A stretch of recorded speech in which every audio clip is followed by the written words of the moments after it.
নমস্কাৰ, মই জিমিয়ে আকৌ এবাৰ তোমালোক সকলোকে মোৰ চেনেললৈ স্বাগতম জনাইছোঁ। আশা কৰোঁ সকলো ভালে আছা, মোৰো ভালে। আজি মই তোমালোকৰ বাবে লৈ আহিছোঁ ষষ্ঠ শ্ৰেণীৰ উন্মেষ পাঠ্যপুথিখনৰ অন্তৰ্গত পাঠ 4 ৰংগৈ বোলা গছৰ পুলি এই পাঠটিৰ প্ৰশ্নোত্তৰখিনি। নিশ্চয় তোমালোক উপকৃত হ'ব পাৰিবা।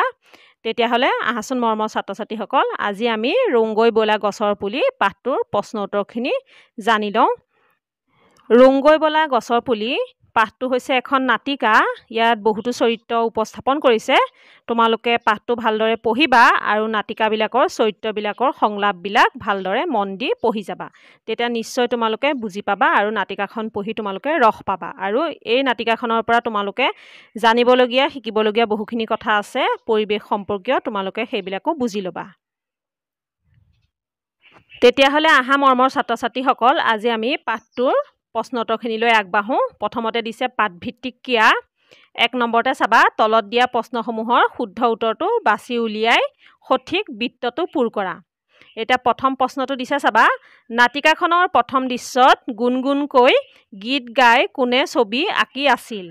ইয়াত 4টা অপশ্যন দিছে, সুমনাই, ঋতুপনে, মননে, আকাশীয়ে। তোমালোকে নাটিকাখন ভালদৰে পঢ়িবা, তেতিয়া জানিবা এইটো শুদ্ধ উত্তৰটো হৈছে মননে। মননে গুণগুণকৈ গীত গাই গাই ছবি আঁকি আছিলে।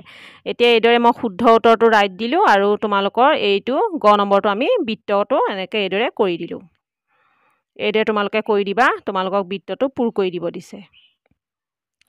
এতিয়া তোমালোকে তাৰ পিছৰটো চোৱা, সুমনাই সকলোকে হাতে হাতে কোৰ খন্তি হাতোৰা লৈ আহিবলৈ কিয় কৈছিল? ইয়াতো তেনেকৈ 4টা অপশ্যন দিছে, গছৰ পুলিত পানী দিবৰ বাবে, শুকান গোবৰ গুড়ি কৰিবৰ বাবে, গছৰ পুলি ৰুবৰ বাবে, গছৰ পুলিবোৰ জেওৰাৰে বেৰিবৰ বাবে। ভালকৈ যদি প্ৰশ্নটো পঢ়া তেতিয়াহ'লে উত্তৰটো নিশ্চয় জানিবা। কোৰ খন্তি হাতোৰা আমি এইবিলাকেৰে কি কৰোঁ? গছৰ পুলিহে ৰুওঁ। ইয়াৰ শুদ্ধটো হ'ব গছৰ পুলি ৰুবৰ বাবে। ঠিক সেইদৰে তোমালোকে এই গ নম্বৰটো এইদৰে বৃত্তটো পূৰ কৰি দিবা। এইদৰে তোমালোকে পূৰ কৰি দিবা। এতিয়া 2 নম্বৰটো চোৱা, তুমি ওপৰৰ দ্বিতীয় প্ৰশ্নৰ উত্তৰটো কিয় শুদ্ধ বুলি বাছি ল'লা? সহপাঠীৰ লগত আলোচনা কৰি লোৱা। এইখিনিৰ পৰা তোমালোকক মই বহীত কৰি দিছোঁ, তোমালোকে ভালদৰে চাই ল'বা। এতিয়া 2 নম্বৰ প্ৰশ্নৰ উত্তৰটো চাবা, ৰংগৈ বোলা গছৰ পুলি নামৰ নাটিকাখনত সুমনাই লগৰ সকলোকে হাতে হাতে কোৰ খন্তি হাতোৰা লৈ আহিবলৈ কম নহয় জানো বুলি কৈছিল। এই কথাষাৰৰ পৰা বুজা যায় যে কোৰ খন্তি হাতোৰা গছৰ পুলি ৰুবৰ বাবে লাগিব। সেয়েহে গছৰ পুলি ৰুবৰ বাবে উত্তৰটো শুদ্ধ বুলি ভাবোঁ। এতিয়া তোমালোকে নিশ্চয় ধৰিব পাৰিছা। এতিয়া 3 নম্বৰতে চাবা, তলত দিয়া শব্দবোৰৰ অৰ্থ অভিধান চাই লিখা। অভিধান চাই তোমালোকে লিখিবা। শব্দ অৰ্থখিনি মই লৈ আহিছোঁ বাৰু তোমালোকলৈ। এইফালে এনেকৈ শব্দকেইটা লিখিছোঁ, এইফালে অৰ্থ। তোমালোকে এইদৰে ভাগ কৰি ল'বা। ফেৰেঙনি, ফেৰেঙনি শব্দৰ অৰ্থ হৈছে গছৰ ডাল। প্ৰদৰ্শনী, প্ৰদৰ্শনী তোমালোকৰ বিদ্যালয়বিলাকত নিশ্চয় পাতে, তোমালোকে বাৰ্ষিক অনুষ্ঠানত দেখিছাই প্ৰদৰ্শনী পতা। কোনো বস্তু, কলাকৃতি বা তথ্যৰ এক ৰাজহুৱা প্ৰদৰ্শন, সেইটোৱে কয় প্ৰদৰ্শনী। জোপোহা, জোপোহা শব্দৰ অৰ্থ হৈছে বহুতো ঠাল ঠেঙুলি থকা চাপৰ গছ বা গুল্মজাতীয় গছ। বন মহোৎসৱ, বন মহোৎসৱ হৈছে গছ ৰোৱাৰ উৎসৱ। শীতল, শীতল মানে হৈছে ঠাণ্ডা। খন্তি, খন্তি মানে হৈছে সৰু কোৰ। এতিয়া 4 নম্বৰতে চাবা, পাঠটোৰ দ্বিতীয় ছবিখনত কাহিনীটোৰ কোনটো অংশ প্ৰকাশ পাইছে আলোচনা কৰি তলত দিয়া বাকচত লিখা। পাঠটোৰ দ্বিতীয় অংশৰ ছবি হৈছে এইখন ছবি দেখিছানে? গছৰ এটা মুহা আৰু এই গছৰ মুহাটো আধা কাটিছে আৰু ইয়াৰ ৰঙা ৰং সানিছে আৰু এইফালে তেজৰ দৰে বৈ আহিছে। এই ছবিখনত মানে কি অৰ্থ প্ৰকাশ কৰিছে? এইফালে চাবা উত্তৰটো, পাঠটোৰ দ্বিতীয় ছবিখন হৈছে সৰু গছৰ মুহা এটাত লাগি থকা গা গছ ডোখৰত ৰং দিছে, চকু মুখ আঁকি মানুহৰ নিচিনা কৰিছে। এই ছবিখনৰ মূল উদ্দেশ্য হ'ল গছ গছনি কটা বন্ধ কৰা। গছ গছনি কটা বন্ধ কৰিব লাগিব, যিহেতু আমাৰ পৰিৱেশ লাহে লাহে বিনষ্ট হৈ গৈ আছে। সেয়েহে আমি গছপুলি ৰোপণ কৰিবহে লাগে, গছ গছনি কাটিব নালাগে। গছৰো প্ৰাণ আছে। গছ গছনি মানুহৰ পৰম হিতকাৰী, পৰম উপকাৰী গছ গছনি। গছ-গছনিৰ পৰাই আমি অক্সিজেন পাওঁ। গছ-গছনিয়ে দূষিত বায়ু শোধন কৰি আমাক শ্বাস-প্ৰশ্বাস লোৱাত সহায় কৰে। গছ-গছনিৰ পৰাই আমি বিভিন্ন খাদ্য, ফল-মূল আদি পাওঁ। গছে আমাক শীতল ছাঁ দিয়ে, কিন্তু এচাম লোকে এইবোৰ কথা নাভাবি গছ-গছনি কাটি আমাৰ প্ৰাকৃতিক পৰিৱেশ বিনষ্ট কৰিছে। আমি গছ-গছনি ৰুব লাগে আৰু গছ কটা বন্ধ কৰিব লাগে। ছবিখনত এইখিনি কথাই প্ৰকাশ পাইছে। এতিয়া 5 নম্বৰতে চাবা, তলত দিয়া প্ৰশ্নকেইটাৰ উত্তৰ কোৱা আৰু লিখা। ক নম্বৰতে চাবা, মননে ছবিখন কিয় আঁকিছিল? উত্তৰটো চাবা, মননে বন মহোৎসৱ সপ্তাহৰ প্ৰদৰ্শনীত প্ৰদৰ্শন কৰাবলৈকে ছবিখন আঁকিছিল। খ নম্বৰতে চাবা, গছে আমাক কি কি দিয়ে বুলি মননে কৈছে? উত্তৰটো হ'ব, গছে আমাক ফুল, ফল আৰু শীতল ছাঁ দিয়ে বুলি মননে কৈছে। গ নম্বৰতে চাবা, আকাশীয়ে গছৰ মুঢ়াটোৰ গা-গছ আৰু আঠাৰ টোপালত দিয়া ৰঙা ৰংটোৱে কি সূচাইছে? উত্তৰটো চাবা, আকাশীয়ে গছৰ মুঢ়াটোৰ গা-গছ আৰু আঠাৰ টোপালত দিয়া ৰঙা ৰংটোৱে গছ কাটিলে তেজ বৈ ওলোৱাৰ দৰে যন্ত্ৰণা সূচাইছে। ঘ নম্বৰতে চাবা, বন মহোৎসৱ সপ্তাহৰ সামৰণি সভাখন ক'ত অনুষ্ঠিত হ'ব? উত্তৰটো হ'ল, বন মহোৎসৱ সপ্তাহৰ সামৰণি সভাখন জিলা পুথিভঁৰালত অনুষ্ঠিত হ'ব। ঙ নম্বৰতে চাবা, পৱন খুৰাই মননহঁতক কি খুৱাব বুলি কৈছিল? উত্তৰটো হ'ব, পৱন খুৰাই মননহঁতক বুট নাৰিকল খুৱাব বুলি কৈছিল। প্ৰথম 6 নম্বৰতে চাবা, যাওঁ আহা সকলোটি শীৰ্ষক গানটো কোনে গাবলৈ আৰম্ভ কৰিছিল?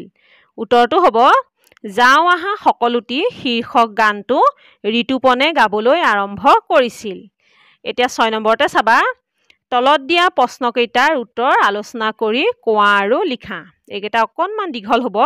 এতিয়া ক নম্বৰতে চাবা, মননে ছবিখনৰ জৰিয়তে কি ভাৱ ফুটাই তুলিব বিচাৰিছে? উত্তৰটো চাবা, মননে ছবিখনৰ জৰিয়তে গছবিলাক আমাৰ বৰ মৰমীয়াল, আপোন মানুহৰ দৰে, গছে আমাক বহুত বস্তু যেনে ফুল, ফল আৰু শীতল ছাঁ দিয়ে, এই ভাৱটোকে ফুটাই তুলিব বিচাৰিছে। এতিয়া খ নম্বৰতে চাবা, সুমনাই গছৰ পুলিবোৰ ৰোৱাৰ পাছত সেইবোৰৰ কি হ'ব বুলি শংকা কৰিছে? তাইৰ এই শংকা কোনে কেনেদৰে দূৰ হ'ব বুলি কৈছে? দুটা প্ৰশ্ন আছে ইয়াত সোমাই। এতিয়া উত্তৰটো চাবা, সুমনাই গছৰ পুলিবোৰ ৰোৱাৰ পাছত সেইবোৰ গৰু ছাগলীয়ে খাই পেলাব বুলি শংকা কৰিছে। তাইৰ এই শংকা ঋতুপনে দূৰ কৰিলে। সি ক'লে যে ক্লাবৰ নবীন দা, দীপ দা, বাবুল দাদাহঁতে জেওৰা দি বেৰি দিব আৰু এনেদৰেই তাইৰ শংকা দূৰ কৰিলে। গ নম্বৰতে চাবা, মননহঁতে গছৰ পুলি ৰোৱাৰ পৰিকল্পনা কেনেদৰে কৰিছিল? উত্তৰটো হ'ব, মননহঁতে 3 বজাত সেন্দুৰী আমজোপাৰ তলতে গোট খাই খেলপথাৰৰ চাৰিওফালে গছপুলি ৰোৱাৰ পৰিকল্পনা কৰিছিল। ইয়াৰ বাবে সিহঁতে মগ, বাল্টি, কোৰ, খন্তি, হাতোৰা লৈ আহিব বুলিও কথা হৈছিল। এতিয়া 7 নম্বৰতে চাবা, কোনে কাক আৰু কি প্ৰসংগত কৈছিল লিখা। কোনে কৈছিল, কাক কৈছিল আৰু কি প্ৰসংগত কৈছিল? এতিয়া ক নম্বৰতে চাবা, আমাৰ মানুহকণহঁতে মানে ক শ্ৰেণীৰ ল'ৰা ছোৱালীবিলাকে নাচি নাচি গান এটা গাবগৈ নহয়? উত্তৰটো হ'ব, উক্ত কথাষাৰ ঋতুপনে সুমনা আৰু মননক কৈছিল। জিলা পুথিভঁৰালত বন মহোৎসৱৰ সামৰণি সভা হ'ব আৰু সেই সভাত গোৱাৰ প্ৰসংগতে কৈছিল। এতিয়া খ নম্বৰটো চাবা, তোমালোকৰ ঘৰত যে শুকান গোবৰ গুড়ি কৰি থোৱা আছে, তাৰে এমোনা লৈ আহিবা। উত্তৰটো হ'ব, উক্ত কথাষাৰ মননে ঋতুপনক কৈছিল। খেল পথাৰখনৰ চাৰিওদাঁতিত গছপুলি ৰুই সাৰ পানী দিয়াৰ প্ৰসংগতে কৈছিল। 8 নম্বৰতে চাবা, ক অংশৰ লগত খ অংশ মিলোৱা। এফালে ক অংশ খ অংশ মই ইয়াত মিলাই আহিছোঁ, তোমালোকে কিতাপত চাই ল'বা। মালতী পেহীয়ে মই সমান চিন দি মিলাই দিছোঁ, বিলাতী মধুৰীৰ পুলি কেইটামান দি পঠাইছে। জোপোহা হৈ থকা পাতখিনি সমান চিন দি মিলাইছোঁ, চাবা চুলিৰ নিচিনা লাগিছে।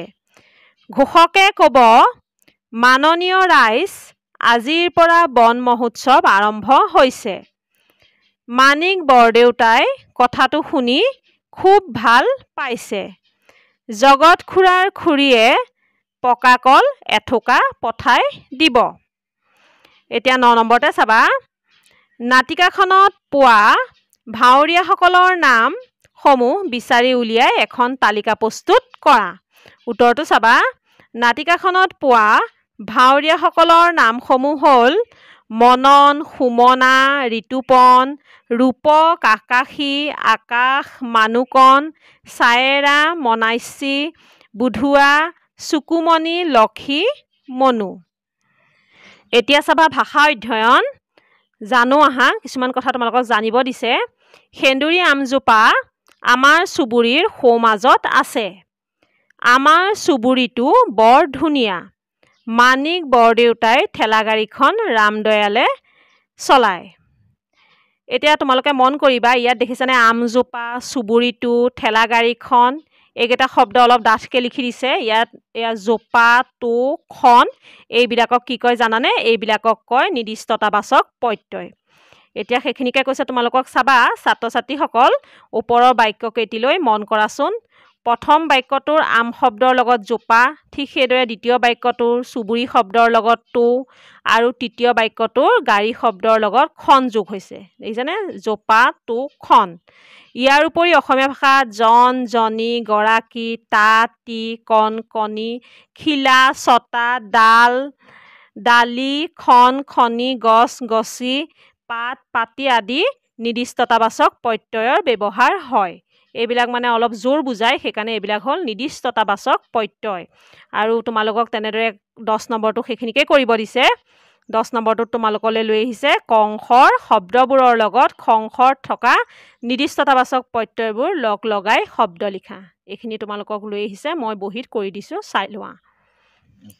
এইদৰে পাতি দিছোঁ ক অংশ খ অংশ। ছবি, ছবিৰ লগত মিলিছে খন, সেইদৰে আমি লিখিলোঁ সমান চিন দি ছবিখন। আহঁত গছ হয়, আহঁত সেয়াৰ লগত মিলিব জোপা, সেইকাৰণে হৈ গ'ল আহঁত জোপা।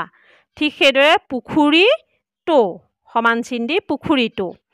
ছোৱালী, ছোৱালীৰ লগত মিলিব জনী, সমান চিন দি লিখি দিলোঁ ছোৱালীজনী। কাঠ, কাঠৰ লগত মিলিব ছটা, সমান কাঠ ছটা। এইবিলাক হৈছে আমাৰ নিৰ্দিষ্টতাবাচক প্ৰত্যয়। তোমালোকে নিৰ্দিষ্টতাবাচক প্ৰত্যয় ব্যৱহাৰ কৰি শব্দ লিখিবলৈ যত্ন কৰিবা। 11 নম্বৰতে চাবা, তলত দিয়া শব্দবোৰ পঢ়া আৰু কোনটো কি পদ চিনাক্ত কৰি তালিকাখন পূৰ কৰা। ইয়াত কিছুমান তোমালোকক শব্দ দিছে। মনন, চকু, তাই, আৰু, মই, দিওঁ, চুবুৰী, ধুনীয়া, আহা, সিহঁত, ভাল, যদি, আমি, জেওৰা।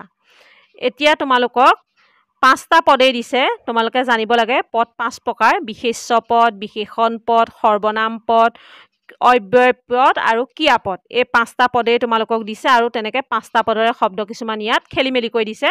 তোমালোকক বাছি উলিয়াই নিৰ্দিষ্ট পদত বহুৱাব দিছে। ঠিক সেইদৰে মই বিশেষ্য পদৰ শব্দকেইটা বিশেষ্য পদৰ ঘৰটোত বহালোঁ। চাবাচোন, বিশেষ্য পদত আছিলে মনন, চকু, চুবুৰী, জেওৰা। যিহেতু নাম বুজোৱা পদবিলাকেই হৈছে বিশেষ্য পদ, সেইকাৰণে এইকেইটা হ'ল বিশেষ্য পদৰ। বিশেষণ পদ, বিশেষণ পদ জানানে? দোষ, গুণ, পৰিমাণ। বিশেষ্য পদৰ দোষ, গুণ, পৰিমাণ বুজোৱা পদবিলাক হৈছে বিশেষণ পদ। ইয়াত আহিল ধুনীয়া আৰু ভাল। সৰ্বনাম পদ, সৰ্বনাম পদ হৈছে বিশেষ্য পদৰ সলনি যিবোৰ ব্যৱহাৰ হয় সেইবোৰ হ'ল সৰ্বনাম পদ। এতিয়া সৰ্বনাম পদত আহিলে তাই, মই, সিহঁত, আমি। অব্যয় পদ, অব্যয় পদত আহিল আৰু, যদি। ক্ৰিয়াপদ, ক্ৰিয়াপদত দিওঁ আৰু আহা, এই দুটাই হ'ল। এতিয়া 12 নম্বৰটো চাবা, বাক্য ৰচনা কৰা। প্ৰদৰ্শনী, প্ৰদৰ্শনীটো মই বাক্য ৰচনা লৈ কৰিছোঁ। চাবা, মননে বন মহোৎসৱৰ প্ৰদৰ্শনীত দিবলৈ ছবি এখন আঁকিছিল। খেলপথাৰ, আমাৰ বিদ্যালয়ৰ খেলপথাৰখন ডাঙৰ।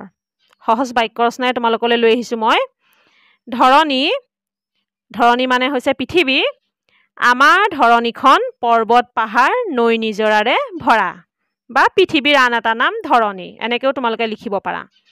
পুথিভঁৰাল, পুথিভঁৰালত বহুতো পুথি থাকে, বা আমাৰ বিদ্যালয়ত এটা পুথিভঁৰাল আছে। গছপুলি, বিশ্ব পৰিৱেশ দিৱসৰ দিনা সকলোৱে গছপুলি ৰোপণ কৰে। এতিয়া 13 নম্বৰতে চাবা, পাঠটোৰ পৰা জুৰীয়া শব্দবোৰ বিচাৰি লিখা। ইয়াত কিছুমান জুৰীয়া শব্দ পাঠটোত আছে সোমাই, সেইখিনিকে মই তোমালোকলৈ উলিয়াই লৈ আহিছোঁ। এতিয়া উত্তৰটো চাবা। চকু, মুখ, গুণগুণ, ল'ৰা ছোৱালী, গৰু ছাগলী, মগ বাল্টি, বুট নাৰিকল, গান টান, ৰঙে ৰসে, ফুলে ফলে। এইখিনি আছিলে জুৰীয়া শব্দ, এইখিনি মই তোমালোকলৈ লৈ আহিলোঁ। মৰমৰ ছাত্ৰ ছাত্ৰীসকল, নিশ্চয় আজি তোমালোকে এই পাঠটোৰ প্ৰশ্ন উত্তৰখিনিৰ পৰা উপকৃত হ'ব পাৰিবা। তেতিয়াহ'লে তোমালোকে এইদৰে চাই যাবা মোৰ ভিডিঅ'বিলাক, তেতিয়া মই আকৌ নতুন নতুন ভিডিঅ' তোমালোকক আকৌ লৈ আহিম। তেতিয়াহ'লে আজিৰ ভিডিঅ'টো এইখিনিতে সামৰণি মাৰোঁ। আজিৰ ভিডিঅ' চোৱা সকলোলৈকে মোৰ ফালৰ পৰা বহুত বহুত ধন্যবাদ জনাই আজিৰ ভিডিঅ'টো সামৰণি মাৰিছোঁ। ধন্যবাদ।